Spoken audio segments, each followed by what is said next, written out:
At the time of recording this video, we're 7.5 weeks away from the end of the 2020 NASCAR season. And there are some serious moves that need to be made to fill up the 2021 Cup roster. But before looking into who's a free agent and where is open, let's see the recent moves that have been made. Christopher Bell has signed to drive the number 20 Toyota for Joe Gibbs Racing, and he's going to replace Erik Jones in the car. You also have the statements and news from SHR, which will then more than likely keep the same lineup next year, which means that Clint Bowyer will be in the 14 car, and Aric Almirola more than likely will be in the 10 car. But outside of them, we've gotten only small hints at who's going to be where. So let's get some topics of free agency out of the way first. Let's start with some fun topics that don't really have much to them. Starting with Floyd Mayweather's 50 car with the money team. I do think that they're going to want to race at some point in the future. Members of their team were at Daytona for the 500 this year to scout, but I think that the effects of COVID and the new car coming in 2022 are going to push them back another year, if ever. Also, Spire Motorsports has bought up assets from Levine Family Racing, and they've said that they're going to intend to be a two-car operation next year, so these two cars are available. It's unknown whether or not they're going to stay in the back of the pack or be a Start and Park S team like they are now, or if they're going to take the next step up. Only time will tell. I want to shift over to Ty Dillon. With Jermaine being sold, it more than likely is going to be him out of a ride. So, where does he go? He doesn't have the funding behind him, but he does have some backing behind him. That being the backing from Richard Childress, his grandfather. Richard Childress Racing and Richard Petty Motorsports have an alliance, so I would be betting that he might be going over to the 43 car. It's possible. It's not a guarantee, but it's possible.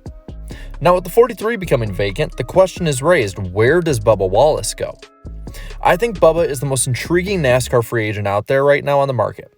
He has the sponsorship behind him. He has the name recognition behind him. And with all things considered, he has the improving performance behind him. If Bubba Wallace wants, he can go anywhere he wants. He has $15 to $20 million to talk for him. And from what many have reported, those millions of dollars are talking to Toyota and the Gaunt Brothers racing team. With Daniel Suarez out of the 96, it looks like Bubba Wallace might be going into it, and it seems like a bad move. It actually seems like a downgrade until you start thinking about how Toyota and Joe Gibbs need an affiliate team, somebody that can basically be the Joe Gibbs fifth car. You also think that Denny Hamlin is looking to try and get into ownership, so this would be a potentially great move for everybody involved.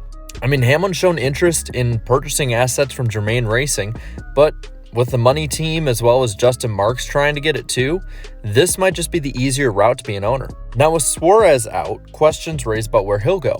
And I think that he needs to go to somewhere that's either a lateral move in Cup or go down to the Xfinity Series for a bit. And going down to that level has helped Cup drivers before to resurrect their careers. Just look at Aric Almirola for a good example. This would be the best option if I had to say. And seeing how this move is so late in the season, I'd say that it's probably the most probable. Now, another former JGR driver that's been cast away is Erik Jones. Jones would always show flashes of talent, but could never really all put it together. So, where does he go now that he can put it together? Well, many people are saying Chip Ganassi Racing is where, as current sub for the 42 Matt Kenseth is more than likely going to retire at the end of the year for good. So, from the current and possibly future drivers of the 42 now to the past one, Kyle Larson. After being basically kicked out of the sport for using a racial slur, Kyle Larson has already been given a chance at redemption only 5 months later. And if the rumors are true, that redemption could be coming in the iconic 48 car as a replacement to the 7-time champion Jimmy Johnson.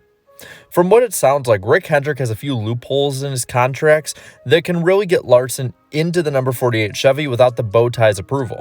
And with SHR being full for another year and the only option to be around them being with the affiliates like the number 32 with Go Fast, I'd be willing to bet that the 48 is going to be the best option and the most probable that he would end up in. Who gets the 32 car though? I think it goes to drivers who either have Ford support or financial support. Suarez once again comes to mind for financial support, but so too can Chase Briscoe for Ford support if SHR ups that support. But this would need to be an absolute guarantee of support. SHR can't afford to spoil a Cup career of someone as promising as Chase Briscoe, with veterans like Harvick and Boyer exceeding the age of 40. Time never slows down to wait for someone, but driver development can. So that all leads me to say that I don't see any big improvement coming for Go Fast. Now, their driver this year, Corey LaJoie, I do see getting a bit of an upgrade. LaJoie has been able to actually run either as well or better than Matt Benedetto did in that car, so he should really get a shot. That shot, I think, at least starts with JTG's number 37 car. The team has underperformed this year as driver Ryan Preece was woefully unprepared to go to Cup this year. He will likely be out, and his replacement LaJoie should be about the best possible option they can get for their pay grade.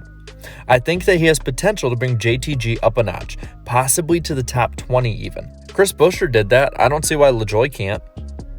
This leaves 3 major rides that more than likely will actually be reprised by their current drivers. So firstly, there's Front Row Motorsports. Front Row is a borderline top 20 team right now that has slowly been rising up the ranks during the Gen 6 era. I think Michael McDowell will be back in the 34 next year, as will John Hunter Nemechek in the 38. Both could take further steps up the ladder next year, which is really promising.